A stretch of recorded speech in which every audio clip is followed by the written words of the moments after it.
If anybody tells you that you can grow and heal, work out your traumas, go through a grieving process without anxiety, they don't know what they're talking about. And I wouldn't trust them. Anxiety is such an intrinsic part of growing. Growing is stressful. Growing is painful. Growing is wonderful. Growing is amazing. Growing is an inspiring, fantastic thing. I've done so much growing in my life, and I love it so much, and I'm so happy that I've had the good fortune to figure out how to do it and to continue doing it and to even to help inspire other people to do it. But to grow is difficult. It's very, very difficult. I reflect on my life having recently done 5 months of traveling. So much of it off the grid, away from the internet, away from my computer, away from telephone service, anything. That was like a respite from my difficult, stressful life. And it was difficult in its own way. A lot of hitchhiking, that's stressful. Living in a lot of different people's homes, that people I'd just met, stressful, difficult. Living in the same room with people a lot, sometimes staying in hostels, listening to people snoring, things like that, can be difficult. People turning on the lights, stressful, difficult, but very different from the existential angst, the anxiety of healing, growing, and being so public about it like I am. So when I think that people say, oh, you can grow and heal, you can heal your traumas, and it can be a wonderful, easy, loving process. You can find yourself and not have to go through so much worry and pain. I don't buy it. I look at the people who talk about living such peaceful and happy lives in their supposedly healed states, and I think, no, I don't. I look at them and I listen to what they say and I listen to the little clues and I think, they're just dissociated. They're in, spiritual bliss. They're not in touch with themselves. In a way, they're just like drug addicts. Just their feelings are buried, and some of them are really, really good at so strongly burying their feelings that they really don't feel anxiety. But man, what I've seen is they're not moving forward. They're fake. And the message that they are sharing, it's dangerous because it's false. It's false because it's giving people false hope. It's telling people that if you do feel anxiety from growing, that you're doing something wrong. And you're not doing something wrong, you're doing something right.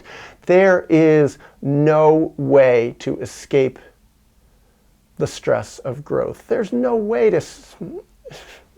avoid the anxiety from expanding as a person. There's no way to heal from trauma without feeling some of that ancient historical pain and the pain of transition. It's hard to change. I wish I had that list somewhere. That list, I read it once upon a time, the most stressful things in life. Death of a partner, death of a parent, moving, having your house burned down, switching jobs.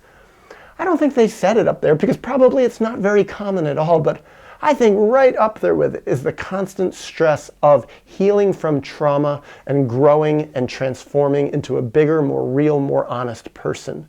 When you transform, you don't fit into your old life anymore. When I became more real, more honest, more insightful, more mature, I didn't fit into my family anymore. That's not to say I didn't try to fit in. Oh, I sure tried to fit in a lot.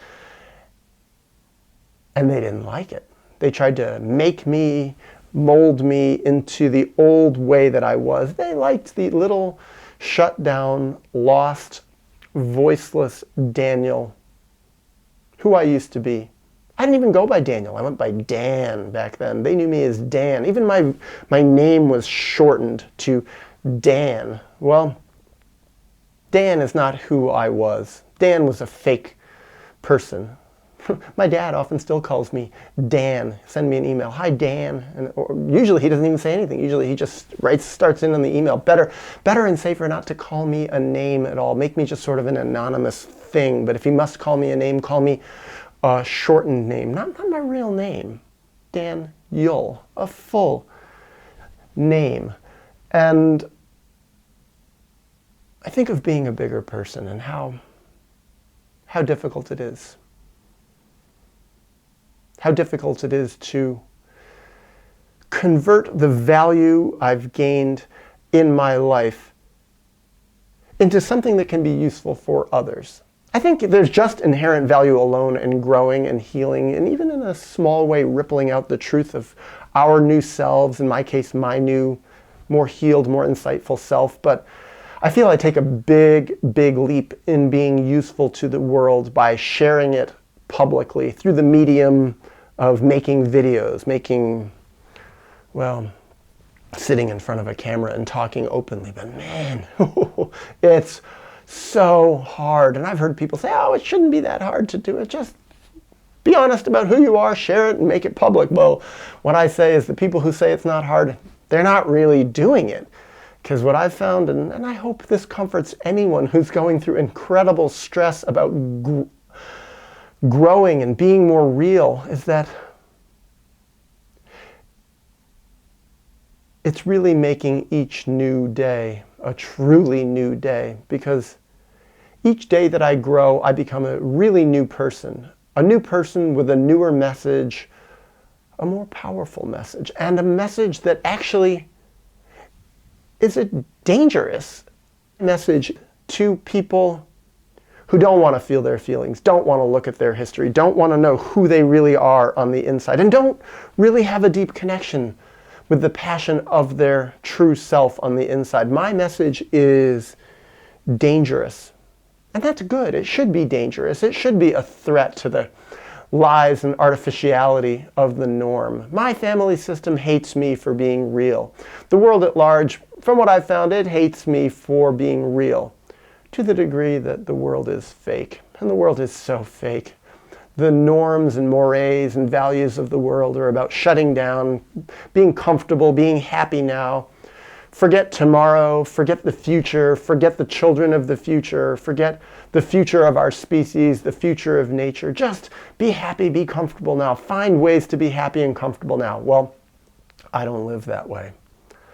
I take on a lot of stress now, and what I find is this gives me personally a greater and more expansive future. And I surely believe from all that I've seen that if more people did this, if our species focused more in growing and healing the traumas of our species as a whole, myself as an individual representative, if people did what I'm doing and other people who are really healing their traumas, if our species did that writ large, it would be cataclysmically, stratospherically stressful and anxiety-laden for our species now.